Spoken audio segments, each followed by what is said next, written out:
What's up YouTube, Saf here on Super Saf TV, and as some of you guys may already know, I've got my hands on this early iPhone 7 prototype, mock-up, clone, model, whatever you want to call it, and this is the closest look we're going to be getting to the iPhone 7 before the actual release next month, and it tells us a lot about the new iPhone 7.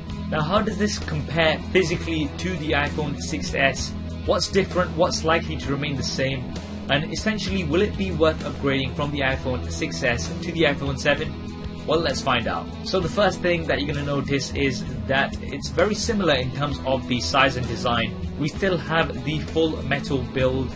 The iPhone 7 may be slightly thinner, and the major design change will be the antenna bands. On the iPhone 7, the antenna bands don't run across the back, they go over the edges, making them a little less obvious compared to the 6s. We may possibly see a new color as well on the iPhone 7. Most rumors are pointing towards a deep blue or space black version. Now up front we have the same screen size, so that's 4.7 inches. Now there is a small possibility that we might see an up in resolution, but it is very likely to remain the same. And up top we are going to still have a 5 megapixel front facing camera, but this is going to be improved slightly with a larger sensor, so giving you some better selfies, especially in low light. On the bottom, although we have Touch ID on both of these, the iPhone 7 may not have a physical button. So this will be a capacitive button with haptic feedback and possibly also incorporating 3D touch. So for example, pushing harder may give you some additional options. Flipping around the back, the biggest change you will notice here is the camera. Now although the resolution is still going to be 12 megapixels, we have a larger camera,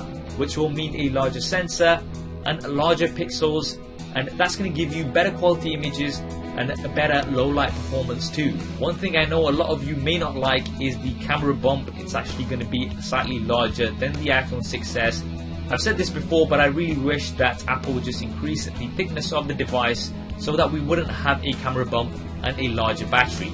Now you guys may have seen my previous videos with the dual cameras, but that is just for the iPhone 7 Plus. The standard iPhone 7 will not have dual cameras, and if this is something that you want, then you will have to go on to the larger Plus model. On the bottom side of the back, things are likely to remain the same.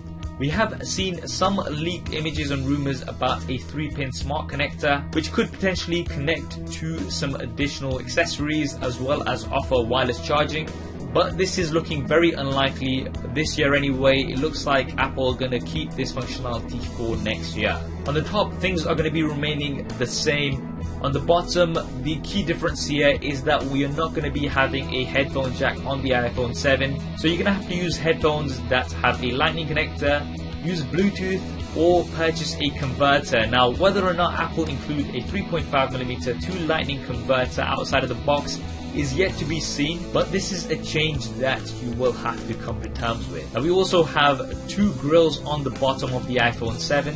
These could potentially be stereo speakers, and I for one would personally love this, but it could just be the mic on the secondary grill, and this could be just more of an aesthetic thing to give it some symmetry. On the right hand side, things are the same with the power button and the SIM card tray, and the same goes for the left hand side. We have the volume buttons as well as the mute switch. Now there are some rumors that are saying that we're going to be losing the mute switch because the iPhone 7 may have water and dust resistance, but at this time nothing is solid as yet, so I wouldn't get my hopes up. Now other specs have been covered in my main leaks and rumors video of the iPhone 7, and I'll link that in the description below as well as in the cards. So if you want some more details about what to expect from the iPhone 7, then definitely do go ahead and check that out. But in general, expect updated performance with the A10 chip, 2GB of RAM, and possibly also an update to the base model giving 32GB. The announcement is going to be coming on the 7th of September with the release following in the coming weeks. So should you upgrade? Well, if you have the iPhone 6s,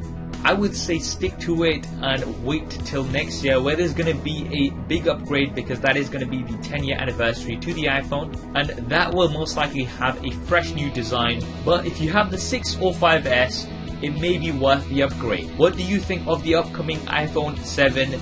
Do drop me a comment below and let me know your thoughts. I hope you enjoyed this video and found it useful. If you did, then please do hit that thumbs up button for me. It really does help me out. And if you haven't already, then be sure to subscribe. I've got lots more iPhone 7 coverage coming up on here. So switching on notifications for new videos will also mean that you get to see them first. Thanks for watching. This is Saf on Super Saf TV, and I'll see you next time.